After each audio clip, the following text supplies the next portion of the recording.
Bueno, le hemos contado que el gobierno evalúa cambiar algunas de las medidas sanitarias que se han implementado durante la pandemia de COVID-19. Por ejemplo, se ha analizado eliminar el aforo de las salas de clases que tengan a más del 80% de sus estudiantes vacunados, entre otros temas. Bueno, vamos a profundizar sobre esto. Estamos en contacto con el exministro de Salud, Jaime Mañalich.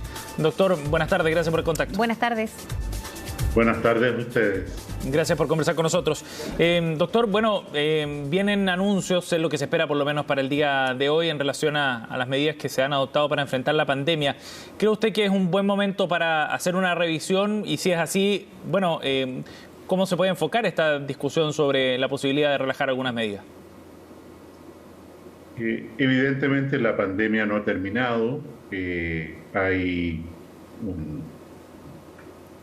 un escenario en el cual la variante Omicron BA.2 se está haciendo predominante en todas partes del mundo y hay brotes muy importantes en China, Hong Kong, y se mantienen muy ocupadas las unidades de tratamiento intensivo de Europa.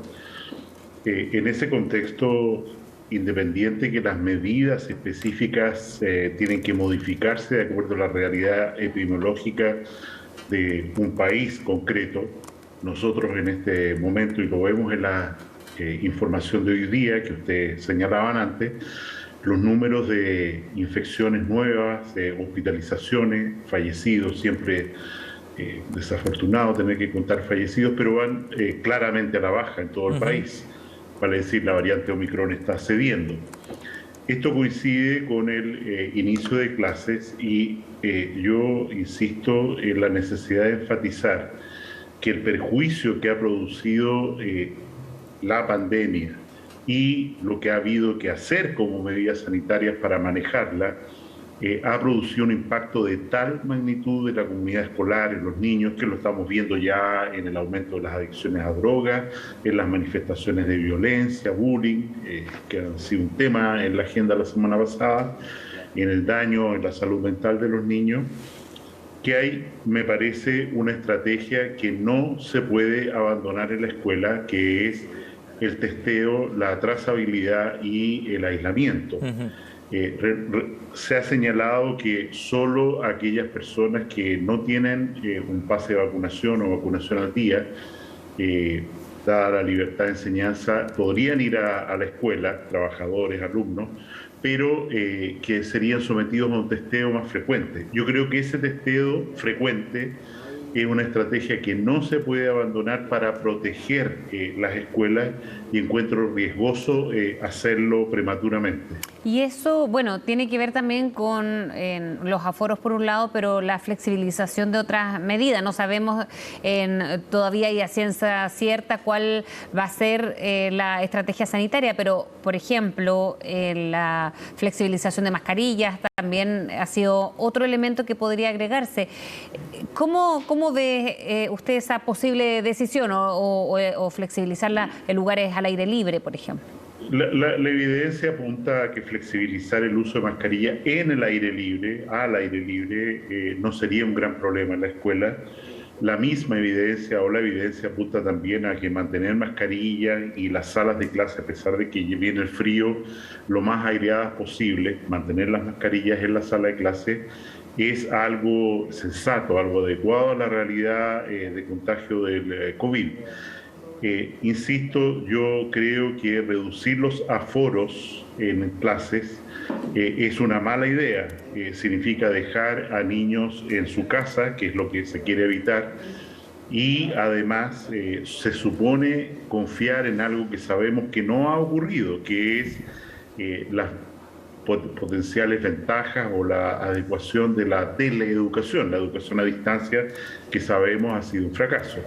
En ese contexto, yo creo que la lucha por mantener la presencialidad continua en clase, independiente que, como ha señalado incluso la ministra de Salud recientemente, podríamos ver un aumento de los casos de infecciones por COVID en las próximas semanas, por el invierno, por esta situación epidemiológica del mundo.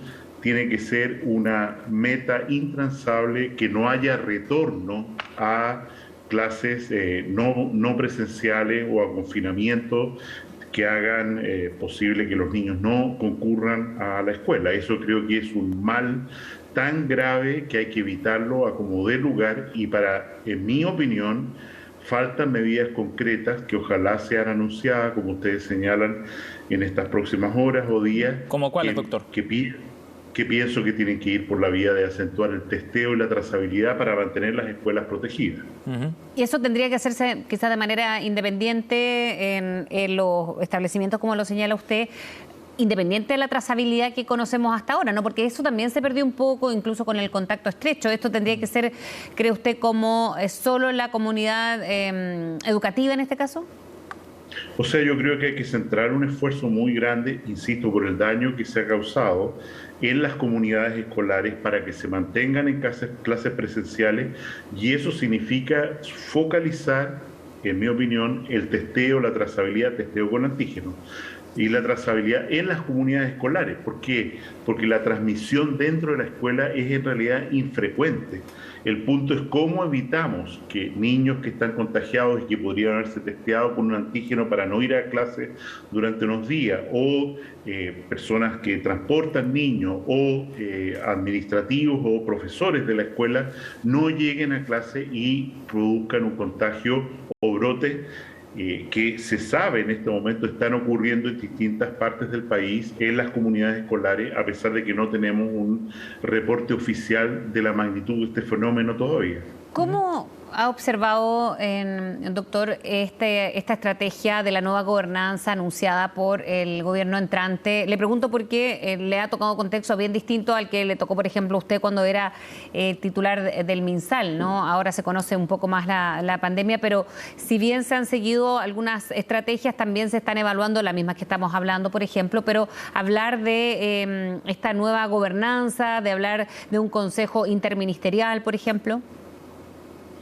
O sea, siempre desde el principio de la pandemia ha habido un consejo ministerial que se reúne, incluso interministerial que se reúne cuando yo era ministro todos los días con el presidente de la República, y después 2 o 3 veces a la semana.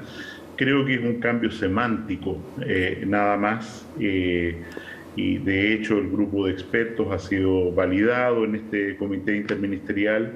Me parece, dado lo bien que va la pandemia, el manejo de la pandemia en Chile, que obedece más bien, insisto, a cambios de lenguaje que a cambios de fondo. De hecho, la misma ministra de Salud ya ha afirmado que todas estas instancias son consultivas, se les va a escuchar, pero que de ninguna manera pueden delegarse en ellas las responsabilidades que por ley tiene el Ministerio de Salud de forma exclusiva, como rector y titular, ¿no es cierto?, de las medidas sanitarias en el país. Yo creo que por el cambio de gobierno vamos a escuchar muchos de estos cambios de terminología, pero hay que analizar si en realidad obedecen a un cambio de fondo de estrategia, cosa que es muy, muy difícil y complejo de hacer en el caso de la pandemia por los números que tiene Chile. Insisto, yo creo que no hay que hacer una gran controversia del asunto. Doctor, hay un antecedente que nos gustaría conversar con usted también, que surgió hace poco, porque nos llega la información de que el Ministerio de Salud ha ajustado el criterio para contabilizar personas fallecidas por COVID-19. De esta forma, en el fondo, los informes, los reportes sobre muertes producidos por la enfermedad van a considerar tanto a las personas que tenían un PCR confirmado al momento de su fallecimiento como aquellos casos probables, siguiendo la recomendación técnica de la OMS, dice esta información. ¿Qué le parece a usted esa decisión que ha adoptado el Ministerio? Bueno, eso es lo que se hace hasta ahora. Se informa todos los días, hasta ahora, en el informe que acabamos de ver, los casos de fallecidos con PCR o ya con test de antígeno demostrado, y en el informe epidemiológico que sale cada 3, 4 días, se informan además los casos atribuibles a personas que, por ejemplo, mayores que tuvieron una bronconeumonía y que no se alcanzaron a hacer un PCR o un test antes de fallecer, se informan como casos probables. Claro, doctor, pero lo que cambia, entiendo ahora, es que el informe va a ser uno solo, no está separado por el informe epidemiológico, sino que en el reporte diario, de hecho, ya la cifra de fallecidos del día de hoy sube con fuerza porque se incorpora precisamente a los fallecidos probables de COVID-19. Las indicaciones de la OMS son mantener una estadística diferenciada de los PCR demostrados y los no. En el caso nuestro sabemos, desde la corrección que hicimos en su momento, nosotros informamos más fallecidos atribuidos a COVID que lo que hace en otros países, un 10% más de hecho, que el exceso de fallecidos. En ese sentido yo creo que hay que hacer post hoc un informe muy acucioso respecto a las condiciones, con los lineamientos que tiene la OMS, respecto a las condiciones en las cuales una persona falleció y si efectivamente en el informe del DEIS, que normalmente demora muchos meses, se puede aclarar con mayor precisión si ese caso atribuido inicialmente a COVID corresponde o no. Ahora, me parece que la estadística fundamental, por supuesto, es el número de casos diarios y el número de positividad de los tests. Eso es lo que ayuda más para monitorear la pandemia, sobre todo que es en tiempo más bien real, porque en el caso de los fallecidos se registran semanas después, en promedio, de que haya habido un aumento de los casos.